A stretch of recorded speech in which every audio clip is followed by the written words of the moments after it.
justice bi ak ni ñuy fooyee liberté nit ñi ci réew mi toll na foo xam ne après suñu jógee ne ñi ñoo bëgg a monter les foules contre les magistrats déedéet ñun amuñu intérêt monter magistrats yi ñun kenn ku ne ci ñun am na mbokk magistrat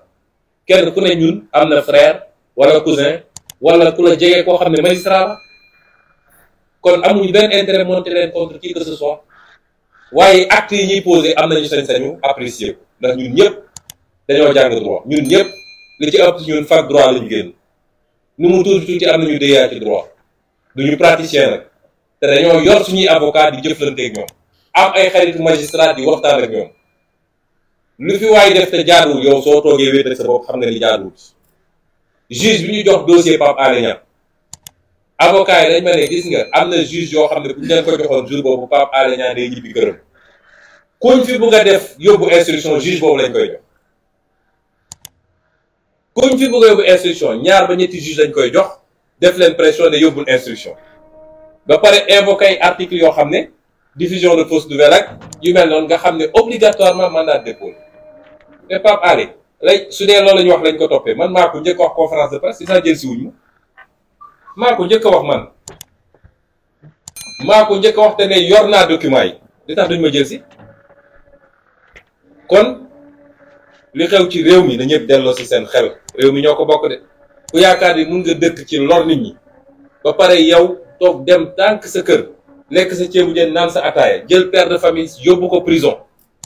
xañ ko ay doomam xañ ko njabootam loolu ba kañ lay wéy loolu tôt ou tard dina jur ci réew mi loo xam ne ah maanaam day taali menacé wuñu nag dañuy araftu pendant qu'il est temps kenn ëppalewul sa morom ci réew mi nekk naa juge taxul nga gën nit ñi sénégalais nga ñuy sénégalais applique la loi jàmm ne ñooy mais soo bàyyee loi dugg ci yeneen fitna ngay andi ci réew mi te fitna juge rey na fi 14 nit mooy manipulation yi ñàkk fayda yi Serigne Bassirou Gueye doon def rey na fi 14 nit bu ñu fàtte yooyu au nom de quoi kon bu loolu weesoo nag de ci kii wax na ko léegi Aïda man damay féliciter suñuy député parce que war nañu fexe ba lii priorité réew mi duñ ko fàtte mukk parce que dañu jàkkaarloog ñoo xam ne dañoo lajj ba ñëpp xam ne lajj nañu mën yëpp fenn la mooy allumer des contre-feux pour nasaxal xelu sénégalais yi ñi nekk ci ay détails commenter ay détails suba ak ngoon fàtte nag lan mooy problème yi lan moo tax sénégalais yi tey ndaw ñi amuñu liggéey lan moo tax mbay mi doxul lan moo tax càmm gi doxul lan moo tax napp gi doxul lan moo tax amuñu ay industrie lan moo tax coût de la vie toll fi mu toll nii loolu rek moo war a doon tey suñu farita fii ci réew mi leneen lépp su ñëwee pour féexal suñu xol la ñun ñëpp am nañu ñaan am nañu yéene nañu Sénégal gagné coupe du monde day féexal suñu xol parce que nit dafa soxla loolu dinañu am bànneex ñaari fan ñetti fan un mois ñu feete mais su loolu weesoo su dee problème yi may wax nii réglé wuñu ko Sénégal bu nekk day yeewuwaat nag ku amuloon dépense nekkaat ci situation ñàkk dépense ku mënul faju nekk situation bañ a mun faju ku amuloon liggéey amagoo liggéey ba léegi ndax coupe du monde du ko fi andi moo tax yooyu yëpp nañ koy suivre nañ ci am passion làmb gi suñu sport la bu amee nañu seetaan nañ ci am passion nañu am lépp waaye bu mu tax ñu fàtte suñuy farata bis bu ñu amee niveau boobu ni gars yi sonn nañ de fi mu ne nii ñu ngi ñaan yàlla marathon budgétaire bi gaaw a jeex xam ngeen seen argument yëpp lan la ku yéeg ci tribune ba Ousmane Sweet Beauté yow ñu yóbbu la assemblée nationale pour nga wax ci farata réew mi benn argument la ñu am mooy Ousmane Sweet Beauté député yaa ngi leen fay chifa yu métti yoo xam ne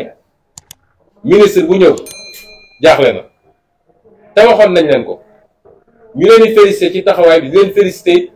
ci ni ñu ñàkkee voté budget yi amul benn budget boo xam ne suñuy député voté nañ ñun suñuy député Yewwi Askan Wi laa wax parce que ñoom la ñu am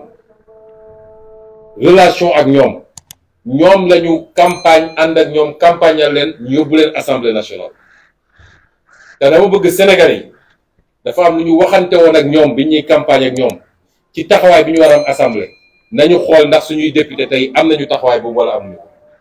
xaw ma député keneen nag parce que kenn ku nekk da nga amoon engagement boo jël sa digganteeg réew mi waaye suñuy député ñun Yewwi Askan Wi ñoom ñëpp su ma doon lim ñoom ñëpp bëri nañ fa lool ñoom Aba Mbaye ñoom Guy Marius Sagna ñoom Abass Fall ñoom Aïcha Touré ñoom Babacar Mbengue et cetera parce que ku lim juum ñoom ñëpp seen taxawaay Sénégal yëpp gis nañ ko te loolu la ñu waxante woon ak askan wi bu ñu yàlla woon mayoon majorité pour bloquer réew mi su ngeen di joxoon majorité lu ñu andi muy njëriñu réew mi nañ ko wote luy safaanoo duñ ko wote budget boo xam ne du budget bu sincère même loi de règlement il a fallu suñuy député taper sur la table pour ñu gaawantu joxe benn loi de règlement bi ñu ko xoolee le budget bi ñuy exécuté bu passé bi il n'est pas équilibré budget bi boo jëlee rubrique par rubrique comme boo jëlee budget global bi dafa bëri loo xam ne boo jeexee ci biir doo ko fekk soulever des suites judiciaires yoo xam ne suñuy député dinañ ko posé kon ma ne dañuy féliciter suñu député yooyu parce que dañ leen santoon ñu delloo ci débat bi ci li nga xam ne mooy priorité sénégalais yi priorité sénégalais yi du xastante assemblée nationale waaw ñëpp ci télé yi neen dem leen poser débat sur le 3e mandat xam ngeen lan moo waral lool li nga xam ne mooy coono réew mi